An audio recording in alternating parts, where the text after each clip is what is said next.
this floor. Yes.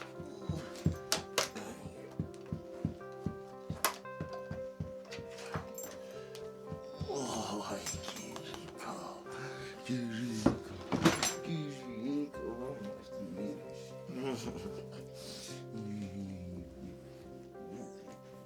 Hola, buenos dias. Welcome to the Oaxacan Gringo. My name's Colin, and I live in this cabin with my dog Ranger that I built in the Sierra Sur of Oaxaca, Mexico.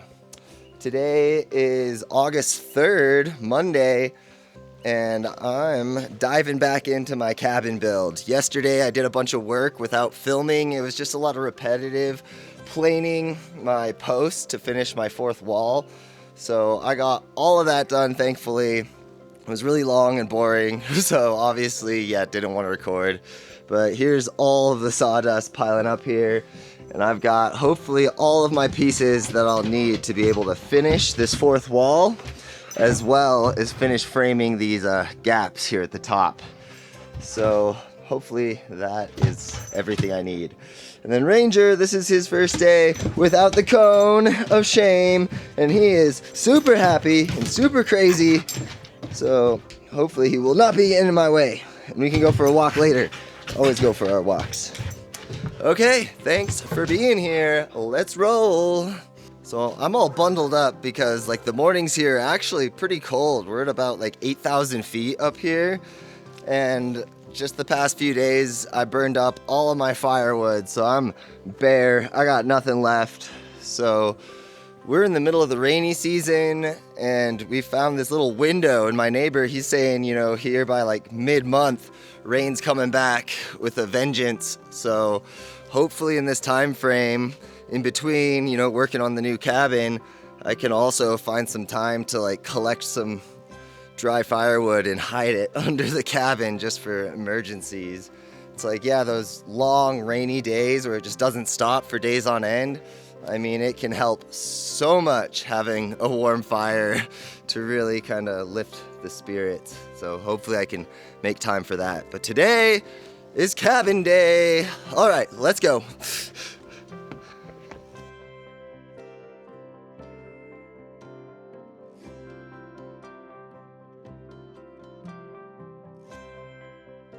All right, so I got everything cleaned up. I'm gonna need about half the floor space to build this wall in the ground and then lift it up. Hopefully this will be the easiest wall. That's what I want, that I just build it on the ground, pop it into place, bada bing, bada boom. That's the hopes here, but haven't had luck with that on the last couple, so we'll see. But before I can frame this wall, I'm just gonna make one opening for this door that I refurbished and bought here locally. And so I'm just going to take some measurements and figure out exactly the spacing I'll need. And I'm going to leave, quite a bit so that I can do my, framing around it to get square with shims and all that. So give myself plenty of room to work with is the idea. All right, so I'm going to do this and we'll start diving into things. Let's go.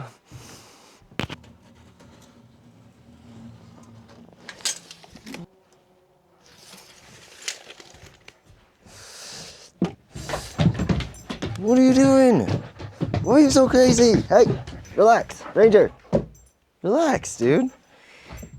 Tranquilo, come on. What do you want? What do you want? Leave me alone. Get out of here. Scram, get out of here, you scrappy dog. Gosh, get out of here. Well, since it looks like a beautiful day so far, I'm gonna get rid of this tarp for the moment, just to open things up and, I don't know, give me a beautiful workspace. I always like that. Plus it's easy enough just to throw back in place with that single clamp. Yeah.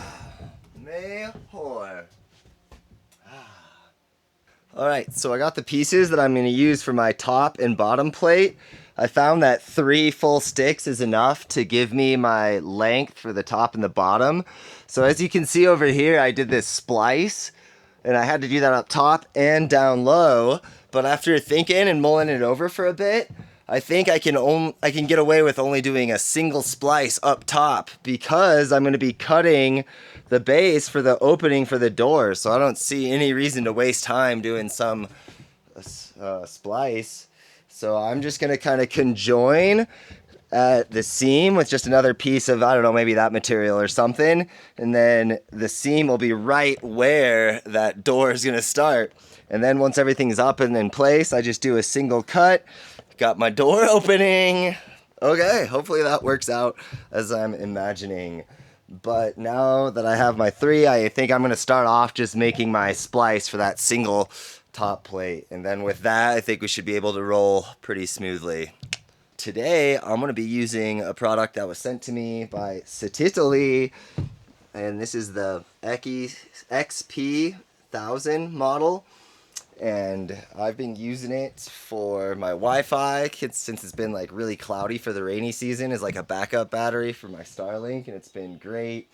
And I really like that it has like a manual switch to change the charging mode from fast to low. So in low, I'm actually able to charge it at 500 watts, which is perfect for this generator, where I can also recharge like a smaller battery or tool batteries or something. So that's really efficient. And then if I have like a decent power source, like if you're in a house, you can go to high and that recharges at like 1,000 watts. I think it gets up to like 80% in like 40 minutes or something like that. So we're at 84% now, and I really don't have any doubts that I'll be able to do all my cuts today for this wall with what we got here. But we'll see. I'll put the links in the description and comment below. All right, let's roll. So this battery, the max output is 1,800 watts, and my circular saw is only going to take max like 1,500 watts, so we should be good.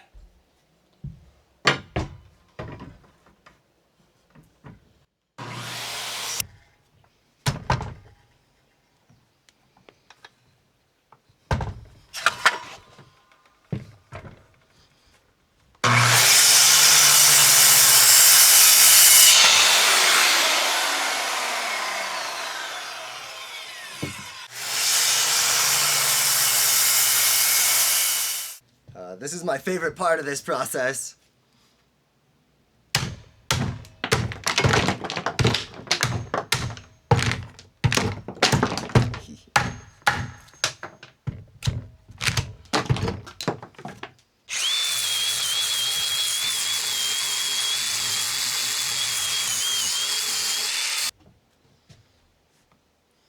Yeah. Alright, we're going to see how they fit together. I wanted to leave just a little extra so that I could just sand it away until everything's pretty much flush. That's the idea. Let's see what it's looking like.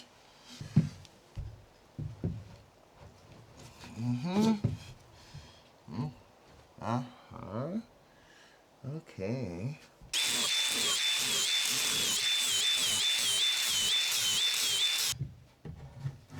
Alright, I'm good with that. And honestly, yeah, it doesn't need to be perfect, honestly. Like, I was killing myself in the past trying to get everything exactly right, and it really just doesn't matter. Yeah, sometimes I just need to learn to let things go sometimes and not just get so hyper-focused on something that's just not a big deal. Alright, so we're gonna start. I'm just gonna add some wood glue.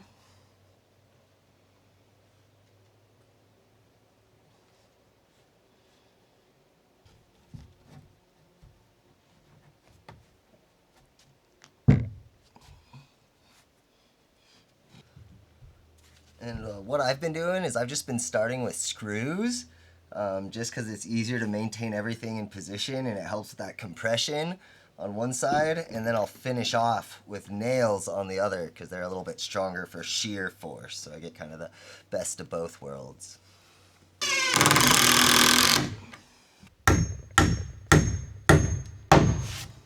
Now I'm going to do my layout, and since these are all large posts and beams, I've been doing 2 feet on center. And I want to do this first with this piece, and then I can kind of figure out where I'm going to put the door, and that'll define where I can join my next 2 pieces for that bottom plate. that I'll be cutting out that segment, if that makes sense. All right, so I finally got my 2 pieces, and this is exactly where one of the door openings is gonna be. So I'm just gonna put it together temporarily with this piece of extra wood here, just a scrap. And I'm just gonna use screws and no wood glue or anything, because once everything's installed in place, I'll remove this and then do my other cut, and there we got the door, and I didn't have to splice. This was supposed to be quicker, but for some reason, it just didn't feel very efficient. Whatever, here we are.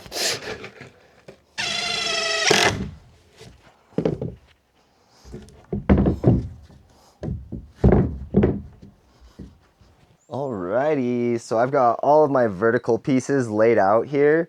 So I've got my king and my jacks for the door opening, which will be right here, and then everything else pretty normal. So the only difference is that everything's 7.5 centimeters width so that the wall can be good on this plane. But as far as like this dimension, they're all kind of varying. So I had to kind of figure that out as far as like my jacks and king studs. But I think I got everything exactly where I want it.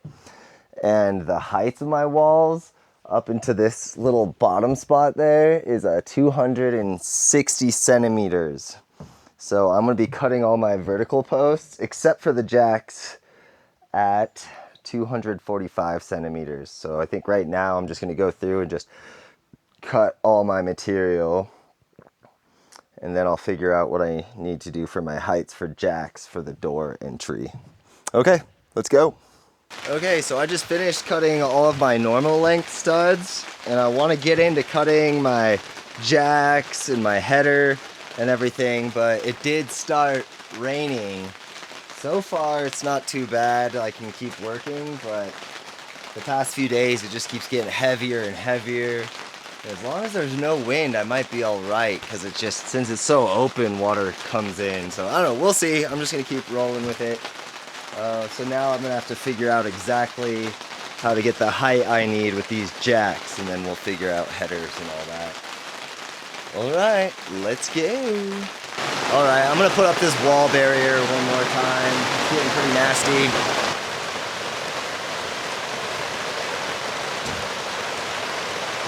Okay, so I've got the bulk of all my pieces cut out, and I just threw this chain puller in here to maintain tension while I'm hammering my nails in. I'm going to be using 6-inch nails, this mallet, and do a little pilot hole.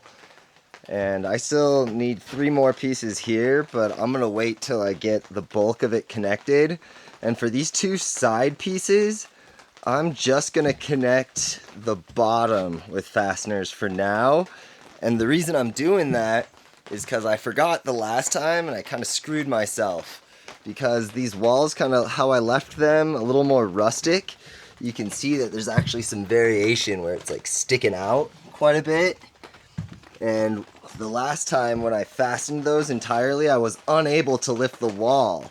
So now by leaving the top unfastened, I can lift the wall and just allow this to kind of bend in and skirt past all of those pieces. That's what I'm thinking. So I'll do that on both sides, and everything else will be fastened normally, and then hopefully we can just prop this up nice and easy. But first, we're gonna stick a bunch of nails in this guy.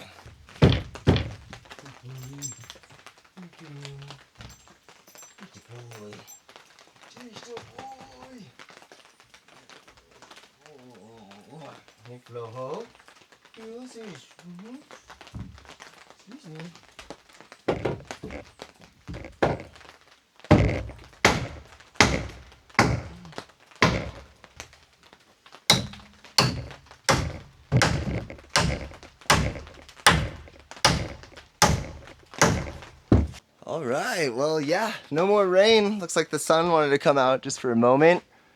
All right, and we are rolling. So all that's left is just to button up our door entryway. I'm gonna move my tensioner right in between here and button up all of this, and then I'll just install these 3 pieces here. Alrighty, let's go. All right, everything is connected. I threw this in just for added support, and I think I'm just about ready to lift it.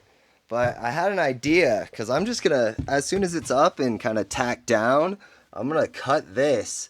And the best way to do that, I'm thinking, is just using my jigsaw with a wood blade. But in order to help and kind of give it a better track, like a guide, I think I'm just gonna do a cut here with my circular saw and just kind of cut halfway. And that way, when it's up, it'll have just a nice slot to follow, if that makes sense. And I think just half will still be enough just to maintain everything where I want it as we lift. Oh, you got here just in time to come help me lift, Ranger. What a pal. Okay. See? Está bien? Mira. So I put a couple of cam straps on those two loose pieces on the end just to kind of help support them as it raises, and give myself a little block so I can get a good start. And I think everything's ready to go. All right, we'll see if this flows as smoothly as I'm imagining. Just up and in. Okay.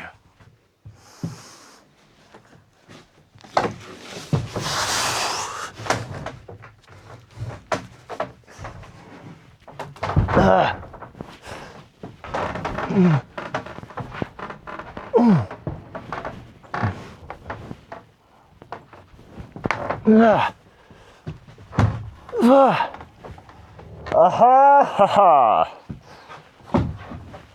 Whew! Yeah!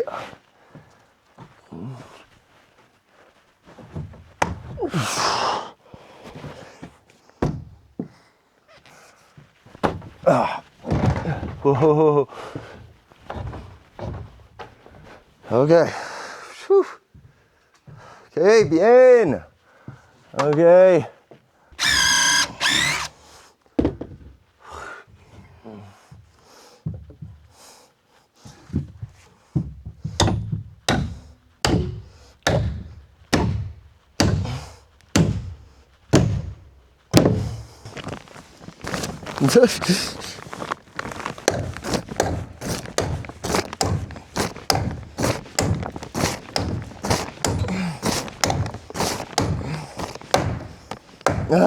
Okay.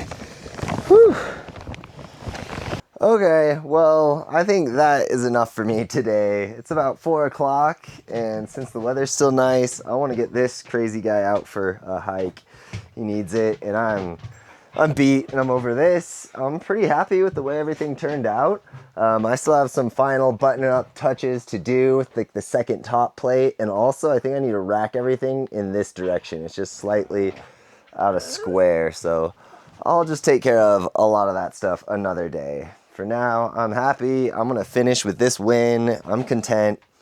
And yeah, just like I anticipated, my XP 1000 battery from CTOLITY is still cruising good. We've got 61% and we started at 84, and I was able to do all these cuts and didn't have to listen to my generator whirring all day. So that's pretty cool. So I'll put the links to that in the description and comment below. But yeah, as usual, thanks for hanging out with me for the day, and we'll see you in the next video. Later.